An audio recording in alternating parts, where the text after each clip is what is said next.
Hello guys, it's Ryan Ho back with another video. Today we have the VSH, which is the variable static headphone. This is a 3D printed headphone that of course is made by just 3D printing, and the whole thing is made that way except for I think the top band and obviously the ear pads were sourced. But besides that, and obviously the driver also was sourced, but besides that, the rest of it is built with a 3D printer. Now, I think that's really cool because using a 3D printer allows a lot of people to kind of design a lot of things quickly and kind of make their kind of dreams come true, because really when it comes to like making headphones, it's very expensive and a really hard thing to do for someone really to do it really small. It's normally done by massive big corporations, but being able to 3D print your own headphone is actually really cool. So just to talk to you guys about this headphone. Now, this is a prototype headphone, so he plans to sell these, I think, for first few like 80 units or so for like $150 for the early bird pricing, I believe. And then the full release of the headphone, I believe, will be $200. So yeah, so today we're gonna talk about this headphone and what this prototype sounds like. All right, so let's take a closer look at the headphone, right? So as you can see, this is a suspension type of headphone. So it has a strap that kind of adjusts to your head, and you can see that it kind of moves up and down with the suspension band.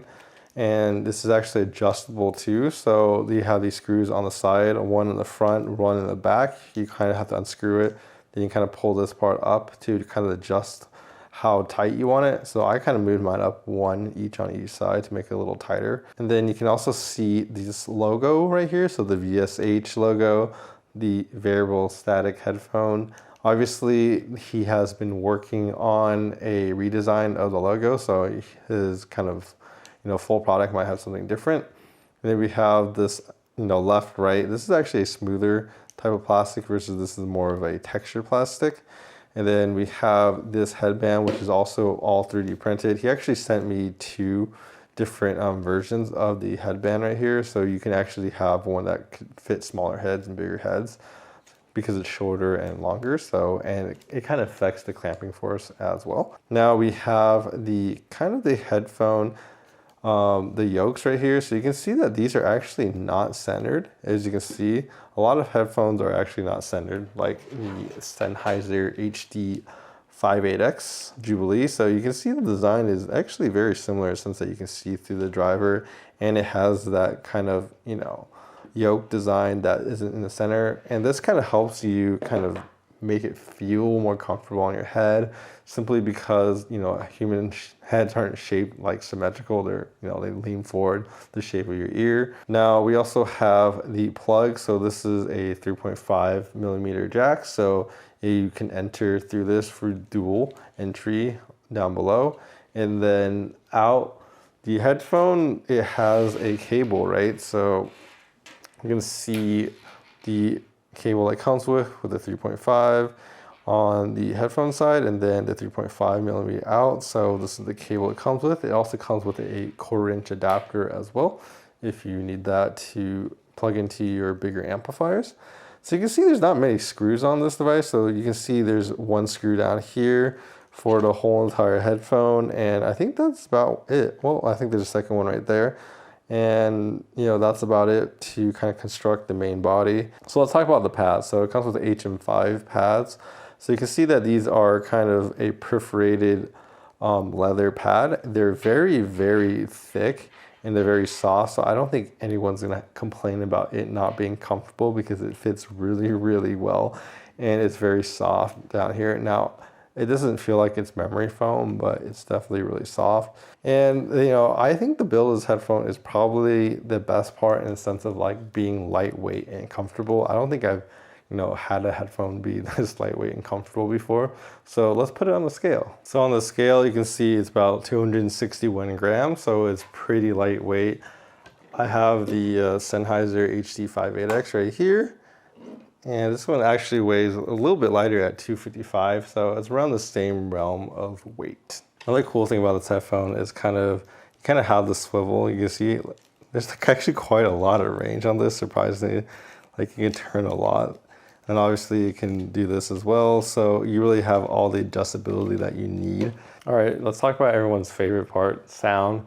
So obviously this is a prototype, so he's already making changes to improve the sound. But I really think this is more like a show and tell, like kind of seeing what the product looks like mostly. But in the current state of the sound, I would say the sub bass to me sounds a little bit rolled off, definitely really rolled off actually. So I can hear the bass, but when it comes to kind of those deeper notes, I don't really hear much of it at all. And so sometimes the bass notes kind of lack the extra depth. And that's the one thing that he's trying to address with kind of his, new design with it. And he said it's definitely improved, but obviously I only have the copy I have in front of me. Now we have the mid-range and the treble. I would say the mid-range on this is a little bit step back for my liking. I would say male vocalists you can kind of hear them. They probably sound better than female vocalists in my opinion, but they're, they don't have as much of that emphasis in kind of what people call, I guess, the upper mid-range, but the 4K, I would say, to the, to the 2K, I feel like is a little bit relaxed in my opinion. So voices just sound a little bit more distant, a little bit less present than I would like. So it kind of sounds kind of like the Headphone Man mids, if that makes any sense. But that's kind of what it sounds like to me. It just has a little bit of a hole in the mid-range. Now, when you kind of move up to, I guess, the upper mid-range and the lower treble, I feel like this is where this headphone also doesn't have much in the lower treble. Like there's definitely a presence there, but it's definitely not like, a normal Headphone Man headphone out here. I feel like a lot of Headphone Man headphones kind of come back in that region, maybe a little bit too strong.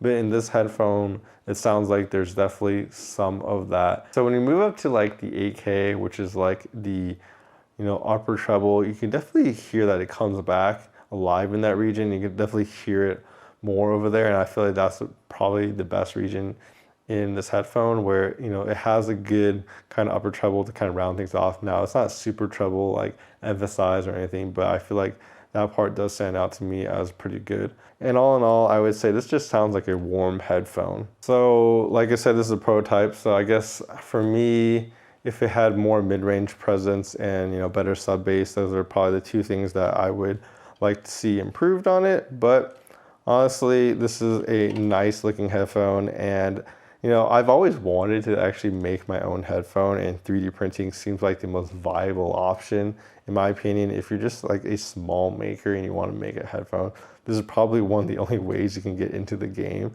unless you take existing headphone and mod it. So it's really cool that someone, puts their passion and time into making something like this. So if you guys would like to support him, this guy's actually name is the same as mine. His name's also Ryan. And yeah, so this is the variable static headphone. And I will leave links in the description below to his website if you guys want to check it out as well. So in conclusion, I think this headphone is definitely one of the lightest and most comfortable headphones I've tried. I do think some improvements can be made to the sound. Like he said, he's designing some new ways to kind of vent the driver. That's supposed to help with the sub bass response, so it's going to help. He's also improving the tuning, so I'm honestly curious to see what else he does with this headphone. But for me, I really think the design will, appeal to a lot of people instead of being very comfortable and lightweight.